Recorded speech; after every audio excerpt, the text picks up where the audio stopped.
On a connu un Kabila, Joseph, qui était différent de Tshisekedi. Avec Kabila, on ne blaguait pas. Avec Kabila, c'était le sang, le feu, si vous osez.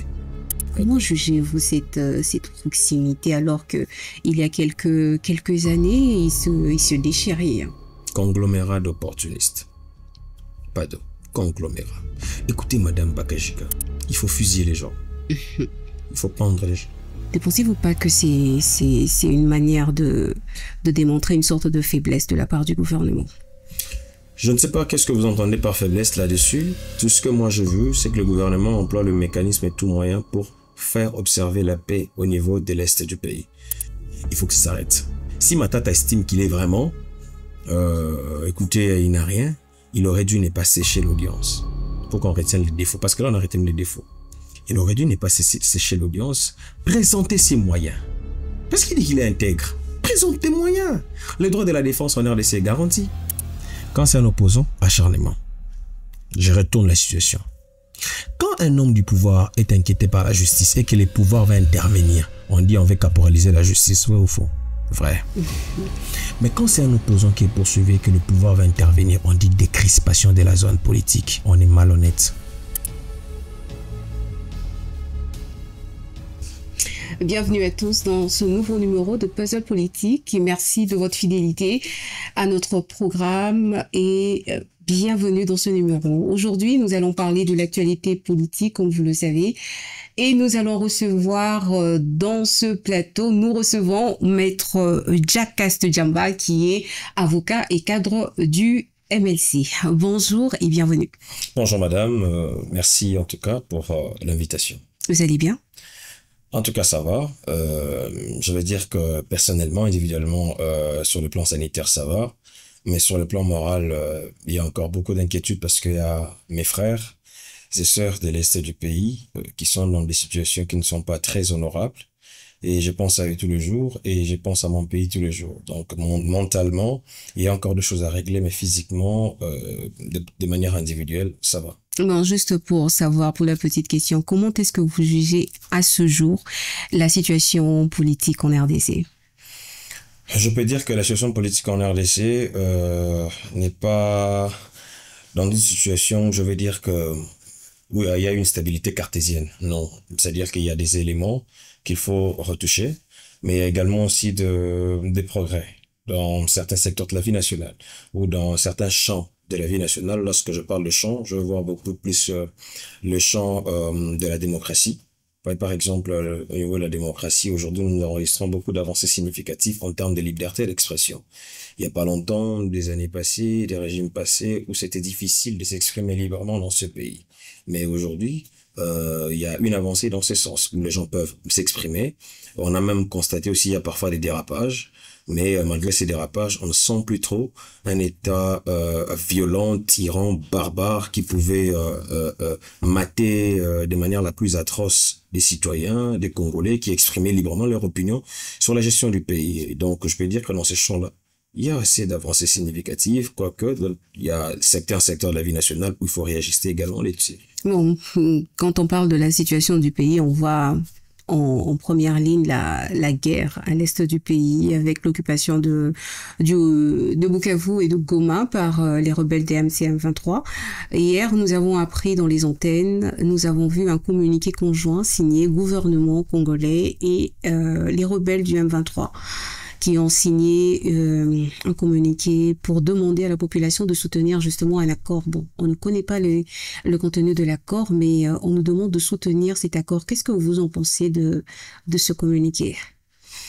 Écoutez, madame, c'est une déclaration qui est tombée hier, que nous avons aussi lue, nous avons eu l'occasion de lire, mais lorsque vous lisez cet accord, entre les lignes, il est clairement dit que parmi les points, d'observer une trêve humanitaire là-dedans, c'est dit, ça ne veut pas dire que le gouvernement a décidé de prendre de son côté les impositions, ou comment le dire, les revendications parfois aux allures belliqueuses de camarades, je vais le dire comment, du groupe AFC M23. Ce n'est pas ce qui est dit, mais on observe. C'est-à-dire, l'observation ici, c'est parce que on veut éviter les pires. Parce que vous savez, Goma, Bukavu, ce sont des villes densément peuplées. Et en tant que tel, une ville densément peuplée, vous n'allez pas aller vers une folie nucléaire si vous avez la possibilité d'éviter la folie nucléaire pour passer vers des voies autres. Vous savez, j'ai souvent donné cette anecdote. Lorsque, par exemple, vous êtes en face de votre œuf et que votre œuf est et il y a un serpent dessus, genre un boa dessus. Vous n'allez pas venir avec la brutalité, avec un bâton, vous frappez sur les bois, vous risquez de briser l'œuf. Mais qu'est-ce qu'on fait? On utilise parfois une technique qu'on appelle la technique de la fourmi. Vous envoyez suffisamment de fourmis qui vont piquer suffisamment les serpents. À un moment donné, les serpents vont libérer de l'espace, vous allez récupérer votre œuf. Qu'est-ce que ça veut dire? Goma et Bukavu, ça représente l'œuf. Parfois, il y a une possibilité de faire appliquer une diplomatie agissante, de faire appliquer une politique, comment je veux le dire, des implications de tierces personnes qui ont la capacité de faire taire les armes pour permettre à ce que la population respire et avoir une gouvernance de qualité. Parce qu'aujourd'hui, si vous allez à Goma et à Bukavu, ces deux endroits occupés par les terroristes du M23, c'est la précarité. Alors que le groupe AFC M23 nous ont promis, bon, enfin, dans leur motivation, comment les appeler, dans ce qu'ils ont imaginé, ils ont promis les ciels. Mais si vous allez là-bas aujourd'hui, c'est pas le ciel. Vous n'avez qu'à voir aujourd'hui avec les taux d'échange. Vous n'allez qu'à voir avec l'inflation. Parce qu'en fait, ça ne repose sur rien leur économie, enfin leur pouvoir. Les pouvoirs ne reposent sur rien. Tout est centralisé au niveau de la capitale et vous ne pouvez pas actionner une politique en dehors de la capitale sans pour autant passer par une transition. C'est pas possible. Parce que quand je dis transition, je suis en train de voir transition sur le plan institutionnel, mais également sur tous les secteurs de la vie nationale. C'est pas possible. Donc, ils sont en train de faire des bric-au-brac. Et ces bricolages-là, les premiers, je vais dire comment, les premières personnes qui souffrent de ces bricolages, c'est notre peuple. Voilà pourquoi le gouvernement emploie tous les moyens, c'est-à-dire et les moyens militaires, et les moyens diplomatiques, et les moyens économiques, et tout autre moyen pour permettre à ce que notre peuple respire. Je rappelle à ceux qui nous suivent que la trêve humanitaire, c'est pas pour la première fois. Déjà l'année passée en 2024, au mois de juin, je crois bien, si j'ai bon mémoire, c'était au mois de juin, le gouvernement avait également aussi décrété cette trêve humanitaire avec le groupe AFC M23. Ça avait été le cas. Parce qu'en fait, qu'est-ce qu'on vise? Il y a des langues qui disent que ce que nous disons et ce que nous faisons comme affirmation au niveau de la scène tant nationale qu'internationale, ce sont des affabulations, des élucubrations. Nous disons que le M23 AFC est un mouvement rwandais alors qu'il n'y a pas assez d'éléments pour les soutenir. Mais lorsque vous allez dans une trêve humanitaire, vous avez la possibilité d'observer un cantonnement. Et que si, écoutez, nous allons la possibilité d'observer un cantonnement, que si on va en cantonnement, nous avons la possibilité d'identifier tous ceux qui se battent aux côtés justement de ce groupe AFC M23, pour démontrer aussi à la face de ceux qui nous suivent au niveau extérieur, qu'écoutez, ce que nous disons ne sont pas des affabulations. Nous ne faisons pas des élucubrations fantaisistes, nous parlons sur base de faits. Ce que nous donnons comme déclaration repose sur des éléments factuels. Et c'est tout ça qu'on est en train de faire. Donc je ne pense pas qu'aujourd'hui, que le gouvernement, en faisant une déclaration conjointe avec le groupe AFC M23, le gouvernement serait en train de faire... comment je vais dire, un revirement de 300 degrés, comme on dit. Ne pensez-vous pas que c'est un peu une marque de faiblesse de la part du gouvernement d'avoir signé cet accord avec les rebelles du M23, alors que le président de la République, au travers du gouvernement, n'arrêtait pas de crier que le mouvement du M23 n'était pas légal, c'était illégal. Ne pensez-vous pas que c'est une manière de démontrer une sorte de faiblesse de la part du gouvernement? Je ne sais pas qu'est-ce que vous entendez par faiblesse là-dessus. Tout ce que moi je veux, c'est que le gouvernement emploie le mécanisme et tout moyen pour faire observer la paix au niveau de l'Est du pays. Cette paix, vous l'obtiendrez pas seulement de la manière la plus brutale. Il y a des moyens autres aussi qu'on peut employer pour l'obtenir. Ça ne signifie pas non plus que nous sommes en train de retourner la veste. Non, non. Vous savez, il y a parfois les malheurs avec certains de nos compatriotes. C'est qu'on y place parfois assez souvent beaucoup plus de calculs politiciens en lieu plus de calculs républicains. Qu'est-ce que je suis en train de voir? Il y a des gens qui entretiennent les guerres, entretiennent les conflits pour les positionnements politiques. Mais alors qu'en fait, en homme d'État, on n'entretient pas la guerre. En homme d'État, on apporte la solution à la crise. Et lorsqu'on veut se comporter en homme d'État et en républicain, on voit l'intérêt de la République. Mais est-ce que se battre n'est pas une solution pour remporter la guerre, au fait? Parce que la RDC n'a pas d'armée.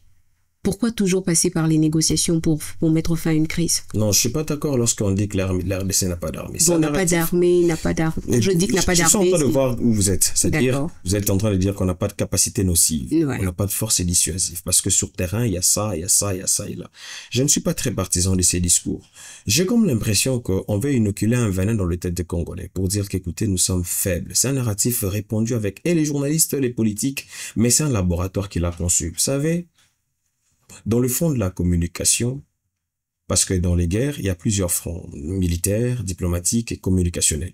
Dans le fond de la communication, c'est qu'un étudiant l'art de la guerre le savent. Il y a un corollaire qui consiste à peindre l'image de l'ennemi ou à peindre l'image des adversaires. Ces fronts-là, si on l'utilise pour vous inoculer un venin, si vous n'êtes pas prudent, ça va entrer. On va vous faire croire que chez vous, il y a des traîtres. Chez vous, il y a les déloyaux. Tout est par terre. En fait, qu'est-ce que c'est ça? Quoi la conséquence? C'est qu'une fois que vous êtes sur terrain, puisque vous savez qu'entre vous, il y a les traîtres et les déloyaux, personne n'est fait confiance en personne. Et quand personne n'est fait confiance en personne, c'est impossible pour vous d'avoir une action coordonnée dans le contexte où il n'y a pas de confiance. C'est impossible. Et si le roi, en fait, si l'ennemi connaît cela et qu'il inocule ce venin, que ça marche avec vous, en fait, ça fait que vous serez effectivement faible. Mais attendez, détrompez-vous. Je vous donne le cas du Rwanda qui nous agresse. Au Rwanda, ce n'est pas tout le monde qui est loyal à Paul Kagame. Au Rwanda, ce n'est pas tout le monde qui a la force, qui fait confiance à Paul Kagame. Je vais vous donner un cas. Si vous allez au Rwanda, vous posez la question sur la situation d'un certain Deo Mushayidi. Deo Mushayidi a été l'un des alliés de Paul Kagame lors de la prise du pouvoir par le FPR en 1994. Il a été au front avec Paul Kagame. Aujourd'hui, si vous interrogez Deo Mushayidi, il va vous dire comment est-ce que Paul Kagame, c'est parmi les personnes qu'on redoute les plus au Rwanda. C'est une personne qui n'a fait que dénoncer la version Kagame sur les génocides Tutsi au Rwanda, et aujourd'hui, il en paye le prix au point de faire la prison à vie. Deo Mushayidi. Et ce que Deo Mushayidi a dit dans ses articles, dans ses prises de position, a été également collecté par une certaine Carla Del Ponte. Carla Del Ponte a été procureur du TPIR, le tribunal pénal international du Rwanda, qui est installé à Arusha. Les mêmes choses que Deo Mushayidi disait sur la version génocide Tutsi au Rwanda, Carla Del Ponte l'a également dit. Et ça a coûté la vie aussi à Carla Del Ponte.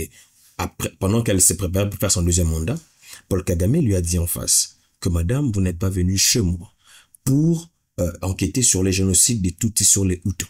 Vous êtes chez moi pour enquêter sur les génocides contre le Tutsi. Une justice à sens unique, celle qu'elle a refusée. Et quand elle l'a refusée, ça lui a coûté son poste. En fait, c'est pour vous dire que même chez Paul Kagame, il y a des personnes qui ne croient pas en Paul Kagame. Et d'ailleurs, ils sont majoritaires. Mais pourquoi on ne vous les fait pas croire? Parce qu'on est en train de cacher. Mais on vous fait croire que chez vous, tout le monde, en fait, la majeure partie, c'est des déloyaux. Voilà pourquoi le narratif y passe. Ou dans l'armée, c'est plus des traîtres d'où on ne peut pas se battre. C'est faux. Chez nous, il y a des gens qui sont prêts à mourir pour ce pays, dans le rang des FRDC. Il y a des personnes qui ont décidé pour ce pays de payer de leur sang. Il y en a, ça existe. Il n'y en a pas que au niveau du front patriotique, même sur le plan de l'artillerie militaire. Vous avez suivi Corneille Nangaa. Corneille Nangaa vous a dit que lorsque nous sommes arrivés à Goma, ce que nous avons trouvé comme artillerie militaire, c'était catastrophique. C'est parce que l'armée a vraiment pris en fait le temps de s'organiser. L'armée a pris le temps de s'organiser sur 3 phases. Sur la phase opérationnelle, sur la phase administrative et sur la phase de renseignement. L'armée s'est organisée. Le moyen est investi. Évidemment, il y a eu quand même des cas de traîtrise, mais ça ne veut pas dire que tout le monde est traître. Et ça ne veut pas non plus dire qu'il n'y a plus de réserves. Il n'y a plus de bases arrière. Non. Nous en avons. Les capacités, nous en avons. Mais comment on s'y prend avec une population qui représente l'œuf? C'est tout le dilemme. On s'y prend pas avec la barbarie nucléaire. On peut bien le faire. Mais on y va avec tact. Malheureusement maintenant, c'est que sur les médias comme le vôtre à grande audience, on ne dit pas les stratégies d'opération. On ne les dit pas. Mais au moins, tout ce que moi je peux vous dire, c'est que rien n'est perdu. D'accord. Parlons justement du Rwanda et de son attaque via le M23. Dans ce communiqué, le gouvernement n'a pas nommément cité le Rwanda comme étant supplétif des Rwandais, le M23 supplétif du Rwandais. Pensez-vous que aujourd'hui le gouvernement reconnaît le M23 comme un mouvement congolais?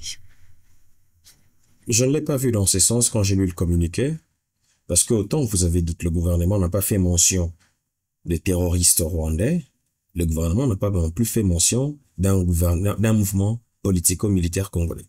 J'ai pas vu ça. Ça veut dire que Je ne voudrais pas, moi, faire un commentaire sur les sexes des anges. Je ne maîtrise pas la formulation. Pourquoi est-ce on a omis cette formulation terroriste rwandais? Parce qu'on l'a toujours dit. Oui. Et ce sont en fait, ce sont des éléments factuels. Ce ne sont pas des éléments imaginaires. Je vous donne des cas. Le M23 existe pourquoi? Le M23 existe en revendication des accords signés entre le gouvernement de Joseph Kabila et les CNDP de Laurent Kunda Batory. C'est ça le M23. Oui. Parce qu'en fait, M23 en tant que mouvement est vide. Ce sont les anciens sociétaires du CNDP qui revendiquent le respect des accords signés entre Kabila et le Kunda Batory. Le cas de Kunda Batory. Kunda Batory, qui était un ancien sociétaire du RCD à l'époque, est venu avec aussi, c'était les mini-frétins FDN. Mais je vous retrace le parcours. Kunda Batory était sergent au FPR de Paul Kagame. Mais c'est le même Kunda Batory que Kabila a incorporé dans nos rangs de l'armée régulière en qualité, en fait, avec le grade de général. Il n'y a pas qu'un Kunda Batory. Il y a eu un certain Jules Mutebwisi. Jules Mutebwisi également était sergent au FPR. Tous les éléments sont documentés. Sergent au FPR de Paul Kagame. Il est devenu colonel ici par Joseph Kabila. Ce sont des chefs comme ça qu'on vous brandisse. Mais ils viennent tout droit de Kigali. Si ce n'est pas de Kigali, c'est des Siangungu. C'est généralement de là qui viennent. On vous retrace les parcours. Alors si déjà Kunda Batory, ancien sociétaire du CNDP, mouvement rwandais, engendre le Runiga, les Makenga. D'où vient l'idée selon laquelle un mouvement tenu par un Rwandais devienne congolais? Voilà pourquoi je vous ai dit ici qu'il refusait les cantonnements. On vous a dit ici par le gouvernement congolais que nous avons, accepté d'aller vers le processus de Nairobi. Que voulaient les processus? Que veut en fait les processus de Nairobi? Ces processus imposent ce qu'on appelle le PDD-RCS. Un programme de démobilisation, de désarmement et de relèvement communautaire pour, en fait, installer la stabilité au niveau de la zone. Mais ils savent. Pourquoi ils refusent? Parce qu'ils savent que les autres, parce que ce n'est pas le seul mouvement. Le processus de Nairobi ne concerne pas que la FCM23, concerne tous les groupes armés. Parce que les groupes armés, il y en a beaucoup. Il y en a des centaines à l'est, dans Kivu là-bas. Il y en a beaucoup. Codeco, il y en a plusieurs. Et eux, ils veulent pas aller dans ces schémas. Parce que dans ce schéma-là, lorsqu'on parle de ces PDDRs, c'est le cantonnement. C'est l'identification pour organiser justement le relèvement communautaire. Ce qu'ils veulent, c'est quoi? C'est le brassage et le mixage. Or, c'est ces brassages et ces mixages, avec ces facteurs, qu'on ne saura pas développer une armée. Une armée efficace ne se développe pas par les négociations. Mobutu, en son temps, disait que vous ne pourrez jamais rattraper ou bien récupérer par les négociations ce qu'on vous a arraché par les armes. Ça a été la même chose à Santiti. À Lusaka, en 99, on a prévu à l'époque de Laurent Kabila d'aller vers un dialogue intercongolais. En 2002, quand Kabila Joseph arrive, il a actionné ça avec Santiti jusqu'à ce que ça nous a amené avec l'accord global et inclusif. Vous savez c'était quoi la Libye à l'époque? On nous a dit, écoutez, allons vers les négociations, le temps pour nous de nous réarmer. C'était ça la Libye. C'était en 2002. Nous sommes en 2025, 23 ans après. Vous savez pourquoi est-ce que ça ne marche pas? Parce que les mêmes personnes avec qui vous négociez, en espérant vous réarmer, en fait, ne vous laissent pas faire. Ce ne sont pas des enfants des cœurs. Ils ne vous laissent pas faire. Ils sont avec vous dans le service. Voilà pourquoi vous avez connu la chute des Goma. La chute des Goma n'est pas arrivée parce que on était faible. Non, parce qu'en fait, c'est les mêmes poisons, les mêmes venins, les mêmes infiltrés, les mêmes fruits de ces mixages, ça veut dire ces mouvements rwandais sur nos forces qui ont influé. Et voilà, Goma est tombé sans... En fait, Bukavu même est tombé sans combat. Goma, un semblant de résistance, mais en fait, c'était catastrophique de voir les responsables de nos unités agir de connivence avec l'ennemi. Donc, c'est cela qu'on évite. On ne veut pas qu'on reste vers un cycle infernal de traîtrise, un cycle infernal de brassage, un cycle infernal de mixage. Parce que c'était le cas avec le CNDP d'ailleurs. Le brassage passe encore. Vous savez, le mixage est pire que le brassage. Ce qui s'est passé avec le CNDP à l'époque, c'était quoi? Ils ont refusé les brassages parce que le brassage, ça veut dire on vous incorpore dans l'armée régulière, on vous positionne partout. Mais le mixage, c'est quoi? Nous devenons deux forces mixtes dans une seule force. Vous êtes incorporé dans les forces militaires, mais vous continuez de sécuriser les zones pour lesquelles vous avez pris les armes. C'est ce qui s'est passé avec le CNDP. Ils ont dit, niet, nous n'allons pas ailleurs si ce n'est le Kivu. Or, justement, le Kivu, c'est le bastion de tous les enjeux, surtout aujourd'hui, avec la transition énergétique et également avec le développement de la technologie. Parce que c'est où il y a le plus grand pourcentage de coltan, le plus grand pourcentage de cobalt. Les coltans, c'est 60 à 70% là-bas. Rien qu'à la mine de Roubaix, elle vous produit 15%. Et les coltans, aujourd'hui, avec la transition énergétique, avec les voitures électriques, le poumon, c'est chez nous, les coltans. Et ils veulent ça, ils veulent quoi? Ils veulent être là où eux peuvent contrôler les minerais stratégiques avec tout ce que je vous ai démontré ici. C'est pas possible. Il faudrait à un moment donné que ça s'arrête. Mais justement, par rapport à cet accord qui a été signé entre le gouvernement et puis les rebelles du M23, que devrions-nous nous attendre? Parce qu'on sait que Corneille Nangaa et sa bande avaient affirmé que même avec accord ou sans accord, ils ne vont pas quitter les territoires qu'ils ont pris. Qu'est-ce qu'on doit s'attendre de cet accord? Je vais dire ce que j'avais dit avec les précédents postes, c'est que à un moment donné, les forces qui vous dépassent vont entrer en vous. C'était la même chose avec Savimbi. Savimbi a pris les armes les années 70. Je crois bien 72 ou 70. Avec son UNITA, il a attaqué le MPLA. En 91, on l'appelle. Viens, on va organiser les élections, tu vas rentrer dans la vie normale. Il arrive aux élections, il perd. En 92, il perd. Il reprend les armes en 96. Il reprend les armes, on l'appelle encore. Viens, alors tu vas même devenir vice-président, il refuse. Et en 2002, à un moment donné, on a décidé de les neutraliser. Ça veut dire que ça prend un parcours, ça prend un processus. Tout ce que ces gens sont en train de faire, en fait, ils sont pas seulement en train de narguer le Congo, ils narguent les forces. Parce que quand vous lisez la résolution, la dernière résolution du Conseil de sécurité, je crois 2773, je crois que c'est ça, 2773, si vous lisez les termes de cet accord, ça y a 17 points. Mais le deuxième point est clair. Il dit avant toute forme de négociation, ou bien avant toute forme d'arrangement de compromis, il faut qu'il y ait cessation d'hostilité, retrait des troupes, et puis suppression de toute administration parallèle. C'est un rapport de Conseil de sécurité. C'est pas seulement la RDC. Ça veut dire qu'il y a des États qui ont droit des vétos et qui ont donné leur accord, qui ont donné leur position pour que ce soit ça, une résolution. Attention. On ne peut pas peut-être dire, faire toute la caricature ici, mais ce ne sont pas des enfants qui se réveillent un bon matin, ils pondent de canulars. Attention, ce ne sont pas des canulars. Donc, ce qui va arriver, si finalement on constate que, malgré toute imposition, ou malgré toute fois de négociation, le groupe AFC M23 décide de saper ou de narguer toute une communauté, écoutez, les conséquences seront fâcheuses. Alors, que pensez-vous pensez-vous que cet accord, c'est l'ultime moyen pour la RDC de retrouver la paix, ou bien il faudra aussi prendre en compte le dialogue inclusif que proposent les religieux? Bon, écoutez, les dialogues religieux, moi j'ai beaucoup de respect pour les pasteurs catholiques et les pasteurs protestants, mais la grande difficulté avec le schéma du pacte social, à mon sens, se pose à deux niveaux. Au niveau de sa finalité, au niveau de son contenu, d'abord, avant tout, et au niveau de son processus, comment ça évolue. Écoutez, le pacte social pour la paix vise deux éléments principaux.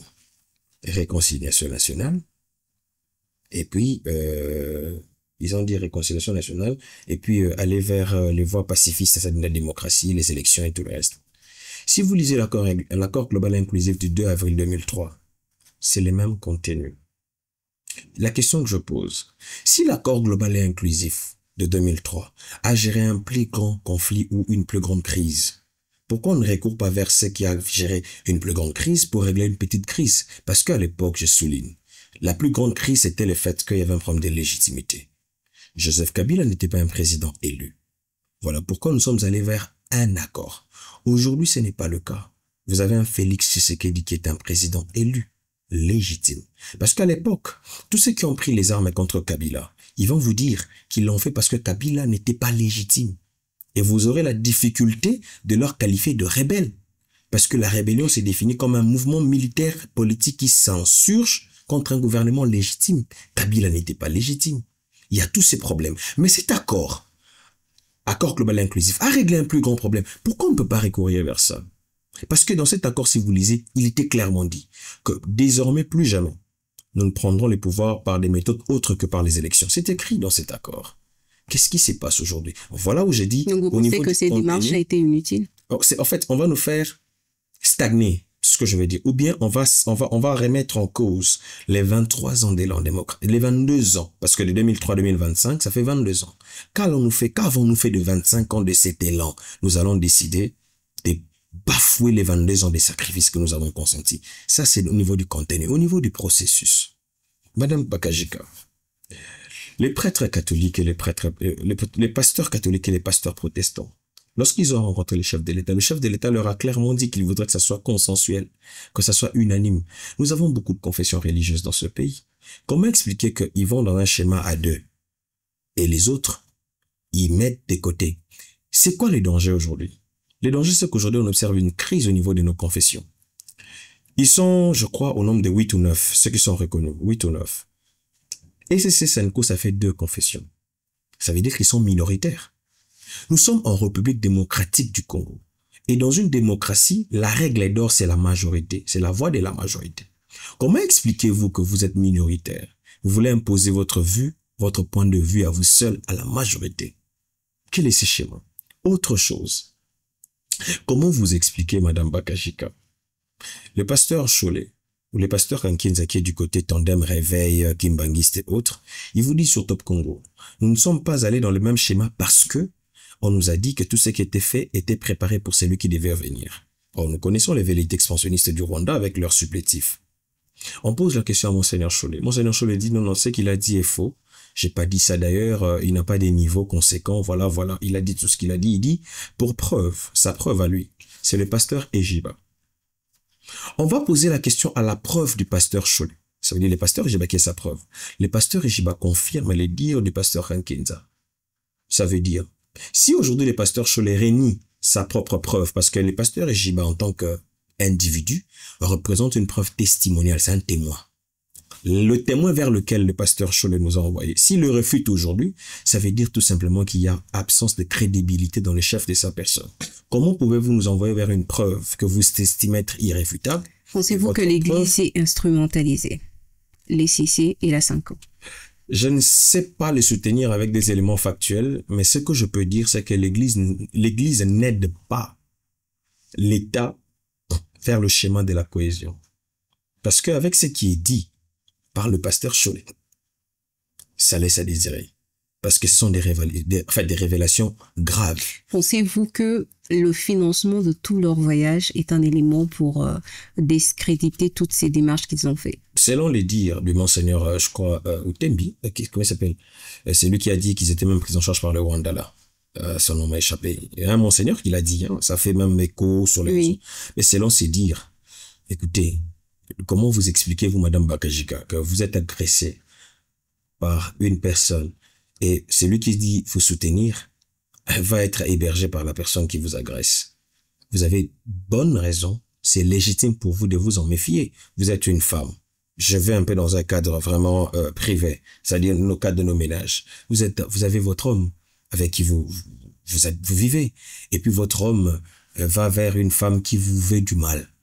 Et puis cette femme-là l'héberge, le finance selon les propres dires de votre homme.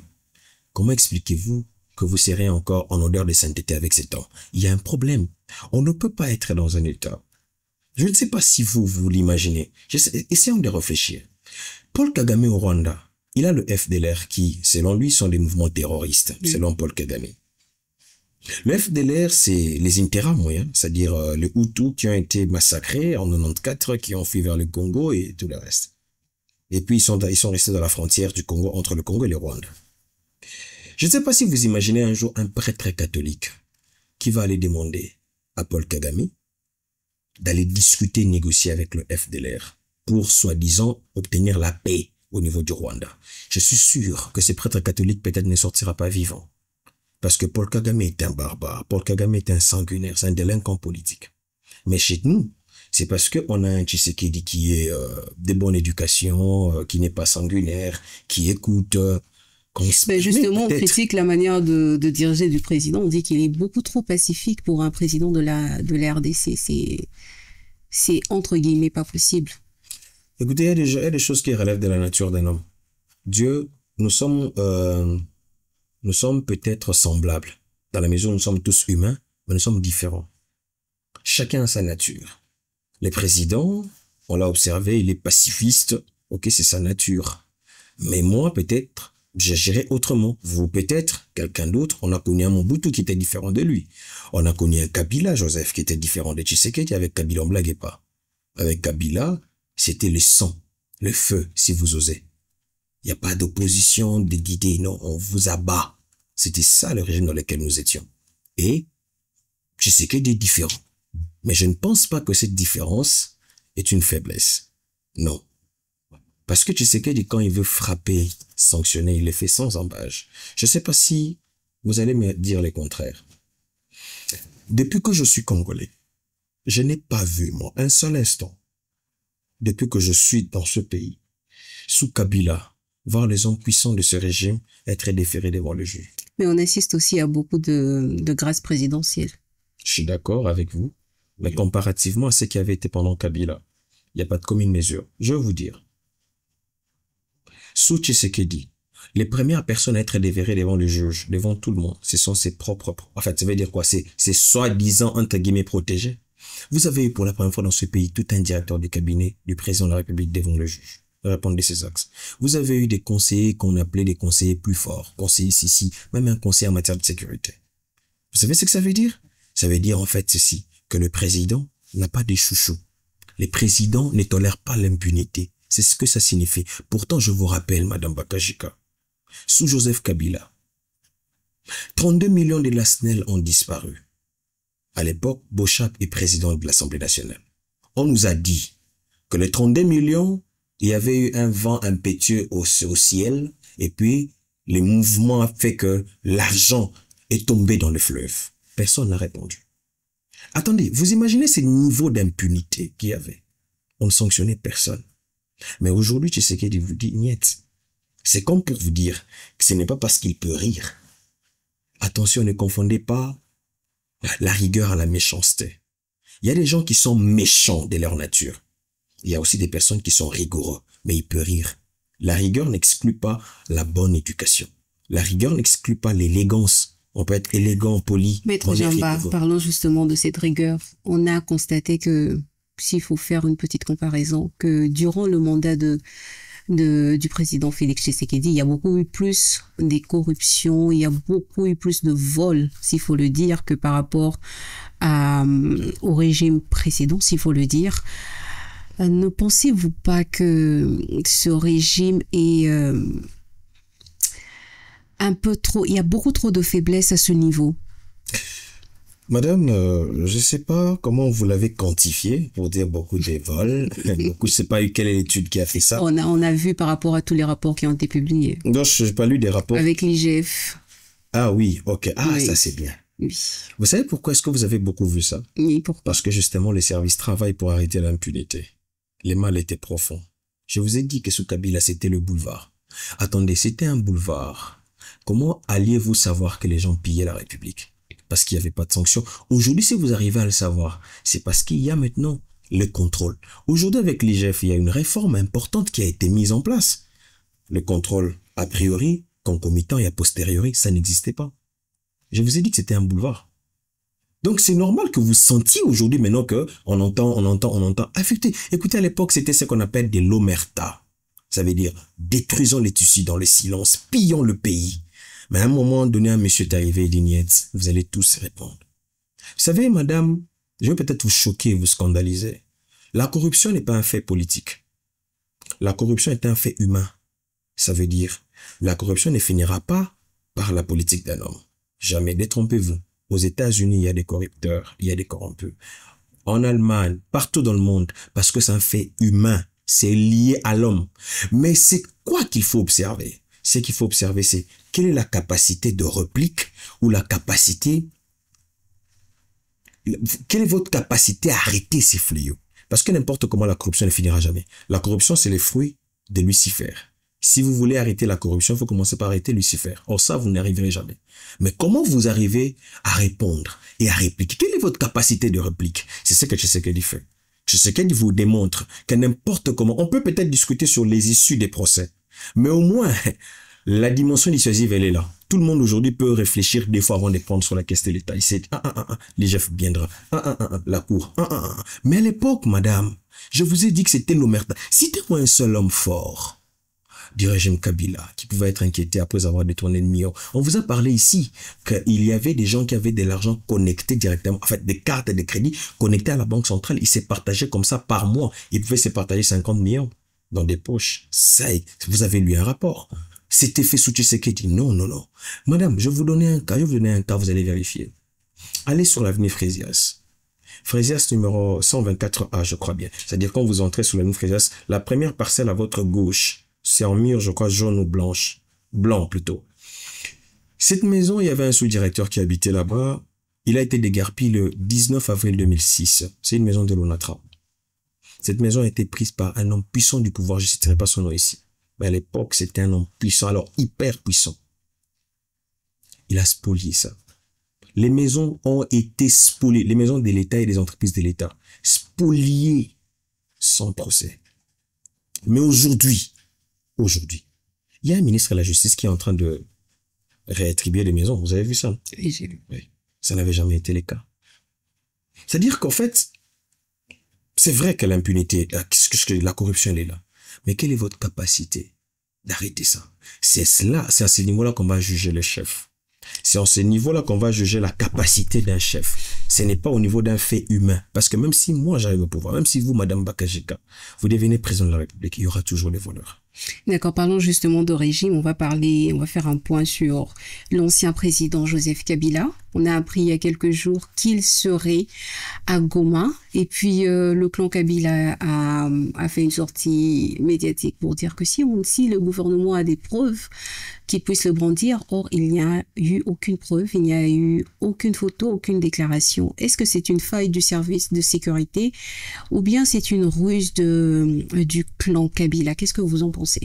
Madame Bakajika, je vais d'abord poser une question à tous ces gens-là qui nous parlent, qui disent des gens qui n'ont faille tout.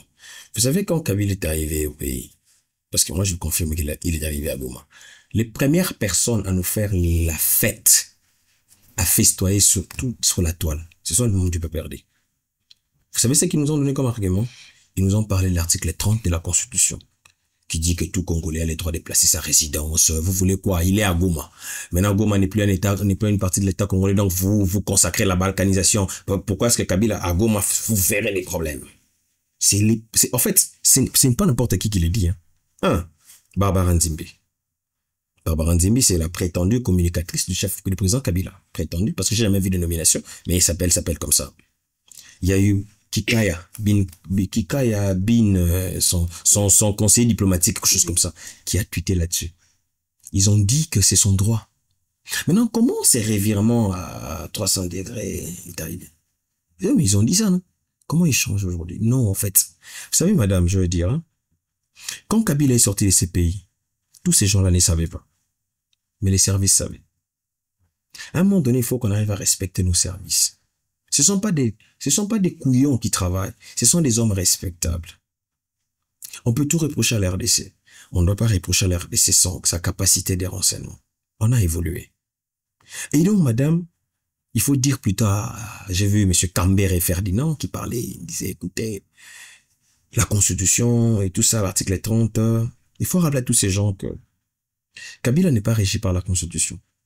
Tous les avocats qui me suivent savent qu'il existe un principe qui dit que la loi spéciale déroge à la loi mère. Dans les cas de Kabila, précisément, Kabila est régi par la loi qui organise les statuts des anciens présidents de la République. Et si vous lisez cette loi, son article 5 est clair, où il est écrit, d'abord Kabila en tant qu'ancien président de la République a 4 devoirs. Les devoirs de réserve, les devoirs de dignité, les devoirs de loyauté et de patriotisme. Et le devoir de loyauté et de patriotisme c'est défini comme suit au niveau de la loi. Qu'il faut que l'ancien président de la République observe une fidélité sans faille envers les institutions de la République. On dit fidélité sans faille. Lorsque Kabila descend à Goma, d'abord, il passe par où? Il passe par Kigali. Kigali, c'est un État agresseur. Ça, c'est de 1. De 2, il passe une frontière. Les terroristes du M23 organisent la frontière. Ça veut dire qu'il a été en connexion et en communication avec les rebelles, avec les terroristes du M23. Ça, c'est des 2. 3. Là où Kabila est arrivé à Goma, qui les sécurise?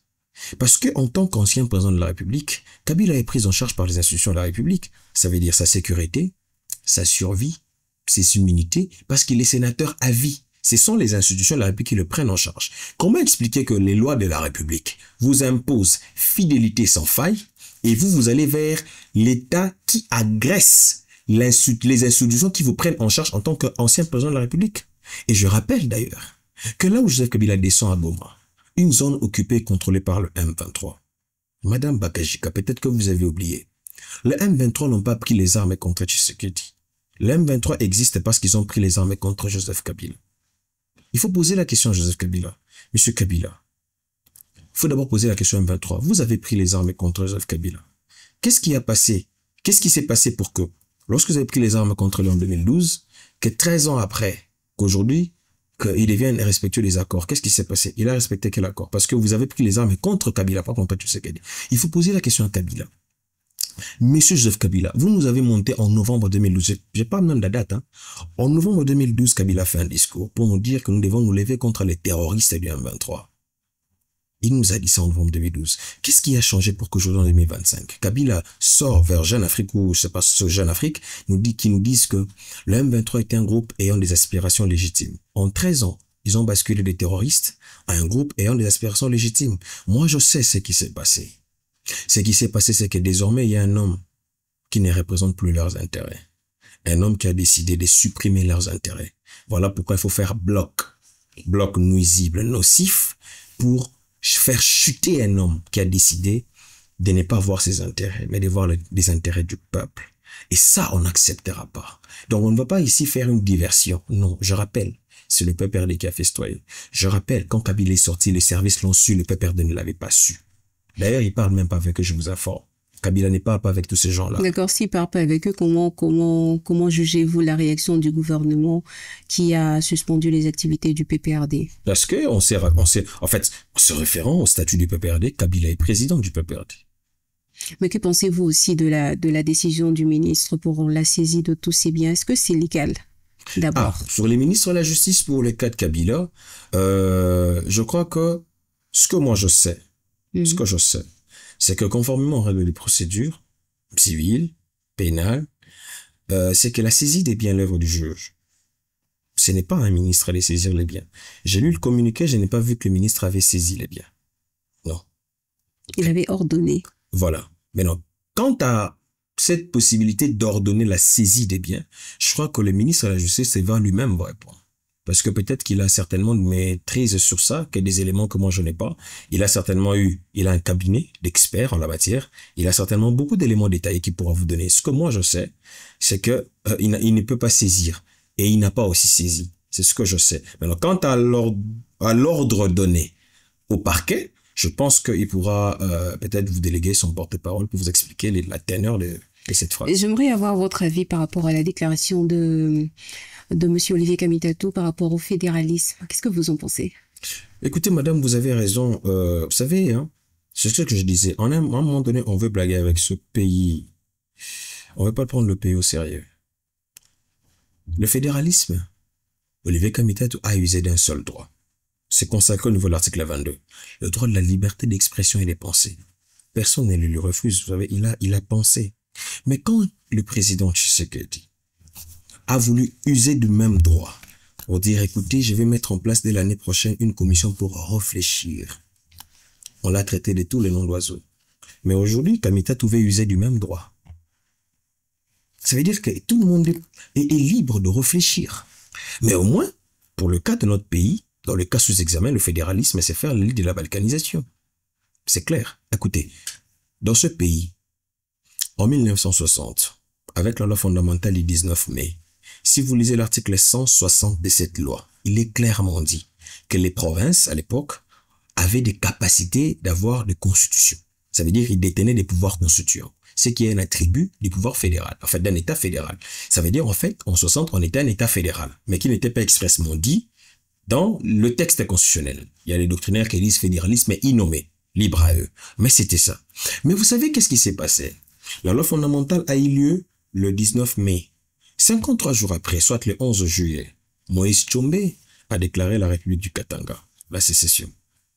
82 jours après, Albert Kalonji a déclaré aussi la sécession du Kasaï. Ils se sont fondés sur quoi? Sur deux principes qui cimentent justement le fédéralisme. L'autodétermination et l'auto-affirmation. Ce sont les principes du fédéralisme. Parce que dans le fédéralisme, vous avez 6 principes. Il y a l'autonomie, la subsidiarité, la coopération, tout ça. Ils se sont basés sur ça, ça nous a produit justement les sécessions katangaises et kassaïennes, madame. Alors, si l'histoire nous enseigne, si l'histoire dit que l'histoire vous oriente les présents en vue de mieux préparer les futurs, comment l'histoire de ce pays ne devrait-il pas nous enseigner sur le cas des sécessions que nous avons connues grâce au fédéralisme? Ça, c'était un 2-2. Dans le rang du parti de Moïse Katumbi, parce que Kamitatou parle, il est porte-parole de Moïse Katumbi. Dans le rang d'Ensemble pour la République, vous avez des gens qui vous ont brandi ici la fameuse histoire des ciseaux, notamment Charles Emondo Ntimba, qui n'est pas n'importe qui. Il est le président du groupe parlementaire d'Ensemble au niveau de l'Assemblée nationale. Il vous a parlé du ciseau, que si vous blaguez, nous allons faire le ciseau Katanga. Comment expliquer dans un contexte où vous avez des gens qui parlent du ciseau et que vous nous amenez vers un fédéralisme? Qu'est-ce que vous pensez faire? Troisièmement, vous avez un État qui est occupé par les terroristes. Vous parlez du fédéralisme. Ils veulent nous faire, en fait, ils veulent nous amener vers le schéma de ce qui s'est passé en Ukraine avec la Crimée. La Crimée, comme contrée en Ukraine, en vertu du principe de l'autodétermination des peuples, c'est décidé d'appartenir à la Russie. Une balkanisation. On veut nous amener à une balkanisation sous couvert du fédéralisme. D'ailleurs, voici où c'est encore pas cohérent. Olivier Kamitatou, je vous avais dit ici qu'il avait refusé au chef de l'État de réfléchir. Pour quitter du régionalisme constitutionnel dans lequel nous sommes, parce que nous sommes dans un régionalisme constitutionnel, pour quitter ces statuts d'État régional, pour aller vers le fédéralisme, il faut impérativement une réforme constitutionnelle. Il faut une révision. Mais Olivier Kamitatou nous a dit ceci, que lorsque nous pensions, nous, à l'époque, à la révision constitutionnelle, nous a dit que nous sommes des irresponsables. Parce qu'il y a des problèmes de gouvernance que nous n'avons pas réglés, notamment l'eau, l'électricité, les logements, tout ce qui va avec. La question qu'il faudra poser à M. Olivier Kamitatou, lorsque aujourd'hui vous parlez de fédéralisme, ça veut dire que vous dites révision constitutionnelle. Est-ce que vous êtes sûr que le gouvernement a réglé les problèmes pour lesquels vous, M. Kamitatou, vous êtes opposé au gouvernement lorsque le gouvernement a pensé à la révision? Ah, ou alors, dites-nous que vous êtes vous-même l'irresponsable que vous avez traité aux autres. Parce que lorsque vous dites qu'eux, ils sont irresponsables en pensant à la réforme pendant qu'il y a des problèmes, mais lorsque vous pensez, vous, à la réforme aussi, pendant que les problèmes demeurent, vous êtes aussi l'irresponsable. Mais comment jugez-vous la proximité qu'il y a aujourd'hui entre le clan Katumbi et puis le clan Kabila? On a vu que c'est Olivier Kamitatou qui avait parlé justement du retour de Joseph Kabila. Comment jugez-vous cette proximité alors que il y a quelques années, il se déchirait? Conglomérat d'opportunistes. Pardon. Conglomérat. Écoutez, Madame Bakajika, le président Moïse Katumbi nous a dit ceci. En 2015, 2016, 2017, il nous a dit ceci, que Kabila était l'incarnation du mal. Oui. C'est très fort. Il nous a dit que Kabila était l'incarnation. Ça veut dire le mal, en fait. Le diable, c'est Kabila. Qu'est-ce qui a changé? Aujourd'hui, il faut poser la question à Katumbi. Kabila nous a dit, selon ses services qui parlent, Kabila aurait dit que Judas, qu'est-ce que j'ai dit? Katumbi était le Judas. Qu'est-ce qui a changé? En fait, ce que moi je sais, l'unité dans les mal ne produit pas des résultats escomptés. Nous l'avons connu dans ce pays. Des gens qui s'unissent pour faire du mal à un homme. Et au moment opportun, lorsqu'ils arrivent à leur chemin, ils sont très déchirés. Vous n'allez pas aller loin. La FDL, c'était qui? Kissa Sengandu, Kabila, Boukera, et Ansel Massassou. Ils décident de faire chuter Mobutu, on doit le faire tomber. Mobutu tombe. Qu'est-ce qui s'est passé par la suite? Une année après, ils se sont déchirés. Et le Congo est resté dans le même état. Moi, je pense que, madame, à un moment donné, il faut que ça s'arrête. Le Congo est indépendant depuis 1960. Jour pour jour, ça fait 65 ans d'indépendance. On ne développe pas ce pays. Pourquoi? Parce que les gens, nous sommes tous dans les clivages politiques. Nous sommes encore dans les clivages politiques. Au lieu de voir la cause de la République, vous trouvez-vous normal? 65 ans après, nous n'avons pas de lignes ferroviaires qui connectent à la République. Les politiciens n'y pensent pas. Voilà pourquoi moi j'ai toujours dit qu'il faut changer la classe politique. Il y a ceux qui ont fait bien. Il y a ceux qui ont fait mal. Mais ceux qui ont fait mal sont nombreux, au point qu'ils ont absorbé ceux qui ont fait le bien.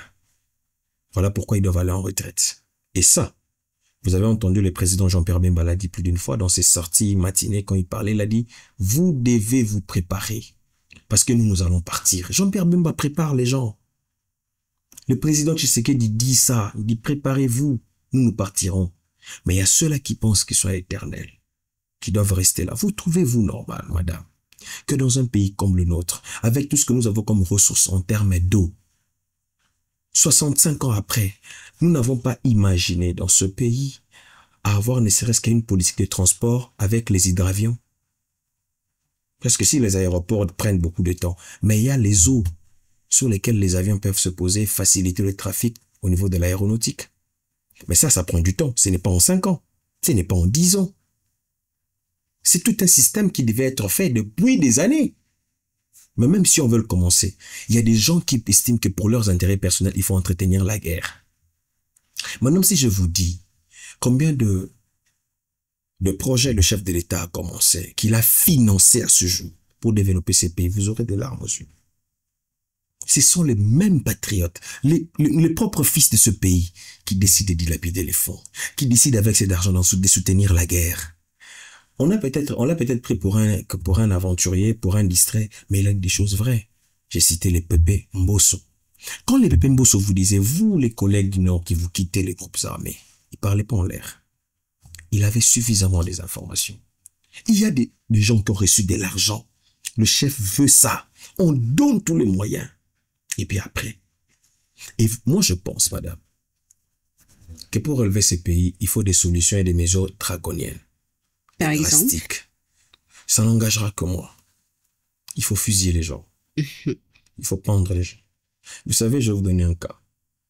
Aujourd'hui, vous êtes fiers des Chinois, non? Vous dites que les Chinois travaillent rapidement, non? Allez lire l'histoire des Chinois avec Mao. Mao, arrivé au service. Si vous arrivez au service après 1 minute, on vous coupe les mains. Voilà pourquoi les Chinois aujourd'hui finissent le travail avant même les délais. Ça veut dire que la culture est entrée en eux. Et aujourd'hui, ils sont félicités dans le monde entier en matière commerciale. Ils gagnent tous les marchés. Parce ils ont la célérité dans le travail. C'est passé par quoi? C'est passé par des mesures draconiennes. Et c'est ce qu'il faut dans ce pays. Parce qu'en fait, les mal... Mais l'RDC a rétabli la peine de mort. Bien sûr. Pourquoi il n'y a pas de mise en application? Bien sûr. En fait, je pense pas que si il faut exécuter les gens, il faudrait qu'on en fasse une publicité. Parce que vous savez, au-delà... On était censé quand même voir les personnes qui ont été condamnées à mort, avoir quand même un exemple. Au-delà de la rigueur de la loi, au regard du caractère sévère du droit, le droit éveille aussi sur l'anthropologie. Ça veut dire sur les valeurs morales. Vous savez, il y a des gens qui ne supportent pas de voir le sang. Vous n'allez pas fusiller les gens, fusiller les gens devant lui. Même si c'est un maladroit comme Barabbas, vous fusillez quelqu'un devant lui, lui il peut se suicider. Il supporte pas. Alors on ne doit pas toujours mettre sous la place publique. Si ça se fait déjà, comment le savoir? Je pense que les services doivent mettre ça en musique. Mais tout ce que moi je sais, c'est qu'il faut alors dans ce pays. Vous trouvez normal, Madame Bakajika, permettez-moi cette parenthèse. Un homme à qui on donne de l'argent pour payer les fonctionnaires, des millions de dollars, il détourne ça. L'argent des militaires, il détourne ça. Voici ce qui va arriver après. Lui, il a pris peut-être 10 millions, 100 millions. Il s'est mis dans la poche. Il s'est construit des trucs. Mais écoutez ce qui arrive. Il y a combien de familles que tu as déstabilisées derrière? Peut-être qu'avec le salaire là qui ne vient pas, il y a déstabilisation parce que la femme n'a pas supporté la carence, elle a quitté le foyer. Et quand cette femme quitte le foyer, les enfants deviennent des chégués. Les filles deviennent des putes. Et ces mêmes chégués-là, demain vont devenir des gangs. Des koulouna, des gangs. Et quand ils deviennent des koulouna et des gangs plus tard, si on lui paye, on les formate un peu avec le chanvre et la drogue, ils deviennent terroristes. Tout ça est parti d'où? Un seul homme a décidé d'assouvir ses propres intérêts. Mais il a mis combien de personnes dans la merde? Il a mis combien de personnes dans le chaos? Vous donnez l'argent à un homme pour rétablir ou bien équiper la santé publique. Il bouffe ça. Pendant ce temps, il n'y a pas d'ambulance. Les gens décèdent. Jusqu'à que pour quitter le point X pour le point Y, les gens décèdent. Il y a des coins où nous savons qu'il ne faut que de grands cars pour faire quitter le point X pour un point Y. Mais on donne de l'argent pour ces moyens de ravitaillement. Mais les gens bouffent ça. Vous savez combien de gens décèdent? On donne de l'argent à quelqu'un pour construire les routes. Il bouffe.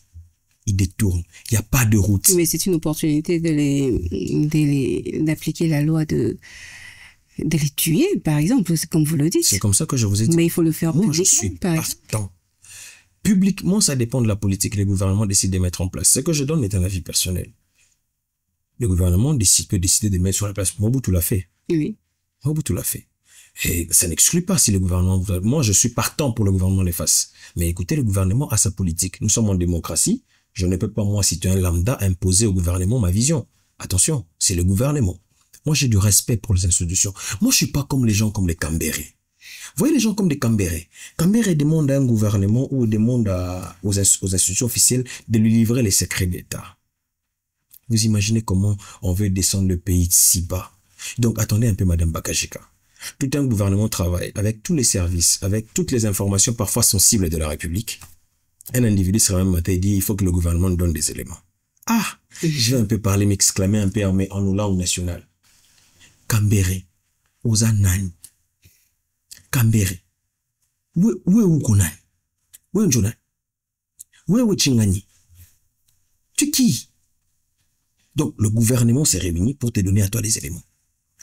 Voyez comment est-ce qu'on n'a pas de respect pour les institutions. Ils livrent ça sur la place publique, quoi. Donc, quand le gouvernement va donner à Cambéré, ça veut dire sur la place publique. On peut pas, donc, on n'a même pas de respect pour les... Non, moi, je suis pas comme ça, j'ai du respect. Je pense que le gouvernement sait comment il mène sa politique. Et dans ce sens, je peux vous dire que le gouvernement ne badine pas. On peut tout reprocher à Tshisekedi. Mais on ne reprochera jamais à Tshisekedi son combat contre l'impunité. On va faire un petit commentaire à l'espace international. Le président Macron a fait une déclaration hier sur les antennes de TV5 où il parle justement que l'RDC, que les étrangers doivent respecter la souveraineté territoriale de l'RDC. Alors, est-ce que vous pensez que c'est pas un discours très tard alors qu'on attendait quand même ce discours bien avant, ou bien c'est juste un opportuniste? Ben écoutez, en politique, c'est pas de relation des cœurs, hein. C'est de relation axée sur les intérêts. Si le président français a décidé seulement de se réveiller aujourd'hui, quoique un réveil tardif, ben écoutez, c'est en fonction de ses intérêts aussi. Il n'est pas naïf. C'est pas un enfant à qui on apprend la politique, non. Il sait ce qu'il fait. Et à mon sens, je pense personnellement que c'est une déclaration, à mon sens personnel, qui est stérile. D'accord. Alors, on va finir avec l'affaire de Matata Ponyo, Bouken Alonso. Le ministère public a requis 20 ans d'emprisonnement des travaux publics. Qu'est-ce que vous en pensez? Très bien. Je voudrais vous dire ici que je ne supporterai pas qu'on puisse laisser libre champ à l'impunité. Donc, je suis content.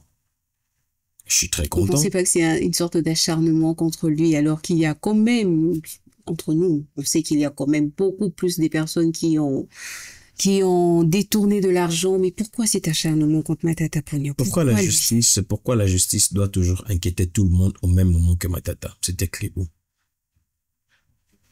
Écoutez, Madame Bakajika, on chante ça trop. Acharnement, acharnement, acharnement, acharnement. Je vous donne les faits. Matata nous a dit ceci. Non, on veut m'écarter de la course présidentielle. Moi, je suis présidentiable. Voilà. La cour. Oh, tiens, ok. C'est ça les narratifs. On suspend les poursuites contre Matata. Vous savez ce qui s'est passé? Matata n'a pas été candidat président de la République. Mais il disait qu'on le pourchassait pour l'empêcher d'être candidat. On a dit, va déposer ta candidature. Matata n'a pas été candidat. Il a soutenu la personne que vous connaissez. Donc, on se moque de qui? Matata toujours. On dit, voilà, écoutez, j'ai entendu ces avocats qui le conseillent mal. J'ai du respect pour les confrères avocats. D'ailleurs, il y a un professeur dedans. Un professeur qui a enseigné mes professeurs. Les professeurs Niabirungu, beaucoup de respect pour lui. Mais je suis très désolé de voir la position que le prof prend. Écoutez, Madame Bakajika, on dit, écoutez, il faut lever les humilités. On a même voulu emballer les présidents de l'Assemblée nationale. Voici ce qu'il faut dire aux avocats de Matata. Matata n'est pas devant le parquet. Matata est devant le juge. Les juges n'élèvent pas les humilités. Demander la levée des humilités, c'est l'œuvre du parquet. Ce n'est pas l'œuvre du tribunal. Parce que il y avait déjà une action publique qui a été ouverte à charge de Matata. Et là-dedans, il y a une demande d'élever des immunités qui avait été amorcée par un procureur. Et on a obtenu ça. Ça a été autorisé. L'affaire n'a pas changé. C'est la même affaire. Depuis quand on lève 2 fois les immunités dans une même affaire? Ça, c'est de 1. De 2. S'il faut finalement qu'on lève ces immunités-là, comment on va le faire? Parce que celui qui doit demander, solliciter, c'est les procureurs. Or, pendant que je vous parle, Madame Bakajika, les procureurs n'ont pas le contrôle sur les dossiers parce qu'il a déjà saisi les juges. Il a saisi les juges par ce qu'on appelle une requête aux fins de fixation d'audience. Donc, l'affaire est portée devant le juge. Les procureurs s'est dessaisis. Pendant que je vous parle, le procureur devient partie au procès. Il est partie principale pour soutenir son action devant les juges. Bon, par quel mécanisme le procureur va aller demander la levée des immunités? Par quel mécanisme? Ça, c'est de 2. De 3. Il faut que le Congolais comprenne ceci. On n'élève pas les immunités d'un prévenu. Non. On lève les immunités d'un inculpé. Ça veut dire ceci. C'est lorsque nous sommes dans la phase du parquet. La personne poursuivie est un inculpé. Oui, là, on sollicite la levée. Mais une fois qu'on est devant le tribunal, on devient prévenu, on change de statut. Et les immunités, on ne lève pas d'un prévenu. La seule exception où on peut lever les immunités d'un prévenu, c'est en cas de flagrance. Parce que lorsqu'il y a une infraction flagrante, on régularise après avec la procédure entamée devant les juges directement. Là, c'est un cas de flagrance. C'est ce qui s'est passé avec le cas de Franck Diongo. Franck Diongo aujourd'hui qui insulte Tshisekedi. Franck Diongo, j'ai vu pour la première fois depuis que moi je suis né, un homme être jugé en étant alité, ensanglanté, je me suis rappelé de Guantanamo en fait quand j'ai vu ça. Mais c'est Franck Diongo aujourd'hui qui dit que Tshisekedi est pire que Kabila. Pendant ce temps, c'est Tshisekedi qui a décidé librement par grâce présidentielle. Ça veut dire, comme les religieux disent, faveur imméritée. Il n'a rien mérité. Tshisekedi a décidé qu'il soit dehors. Mais Tshisekedi qui est pire que celui qui l'a jugé dans des conditions, que c'est lui sous le pouvoir duquel il a été jugé dans des conditions inhumaines. Vous voyez comment est-ce que c'est une cabale? Non, madame, il faut qu'on arrête ça. Matata ne peut pas commencer à tous les jours. Moi, j'étais content qu'elle ait dit qu'il quittait Conakry pour arriver ici. Moi, j'ai dit, voilà un homme intègre. Mais pourquoi on veut se cacher derrière des subterfuges qui ne tiennent même pas la roue? Les présidents de la Cour constitutionnelle, les juges Kamuleta, n'était même pas, enfin, n'allez pas aller au point de vous administrer des leçons élémentaires en vous faisant lire l'article 151 de la Constitution. C'est clairement dit. Aucune loi ne peut intervenir pour sauver la peau d'un homme. C'est écrit. C'est-à-dire, une affaire en cours, aucune loi ne peut intervenir pour orienter l'affaire en cours. C'est interdit dans la Constitution. C'est interdit. Alors, imaginez un peu, Madame Bakajika. Quand on dit aucune loi, ça veut dire loi dans son sens large. Ça veut dire loi, décret, arrêté, ordonnance, décision, rien. Et ça ne s'arrête pas là. La Constitution, toujours dans les mêmes articles, elle vous dit que le juge, dans l'exercice de ses fonctions, n'est soumis qu'à l'autorité de la loi. Ça veut dire même le président de la République ne peut pas donner d'injonction à Kamuleta pendant qu'il est en train de faire son travail. Même le chef de l'État. Comment voulez-vous qu'on puisse bafouer tout ce qu'on a fait? Ils le savent, les avocats de Matata. Ils savent qu'en droit public, il y a un principe. Le principe, c'est que les compétences sont d'attribution. Si les juges doivent demander les immunités de M. Matata à l'Assemblée nationale, quel est le texte qui lui donne la compétence de le faire? Parce qu'un juge ne peut pas demander la levée des immunités. Nous sommes en droit public. Quelle est la compétence? Quel est le texte? Il tire la compétence d'où de saisir l'Assemblée nationale. Si on est d'accord que lui ne peut pas saisir, donc c'est le parquet. Ok. Quel est le texte qui permet au parquet de ravir à la cour un dossier pour le ramener? Ça veut dire faire quitter l'affaire dans l'instruction juridictionnelle où ils sont pour le ramener vers l'instruction pré-juridictionnelle afin de solliciter la levée des immunités. Quelle est cette procédure?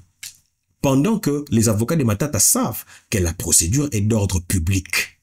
Ça veut dire repose et répond au principe des droits publics. En fait, vous voyez comment est-ce qu'on veut...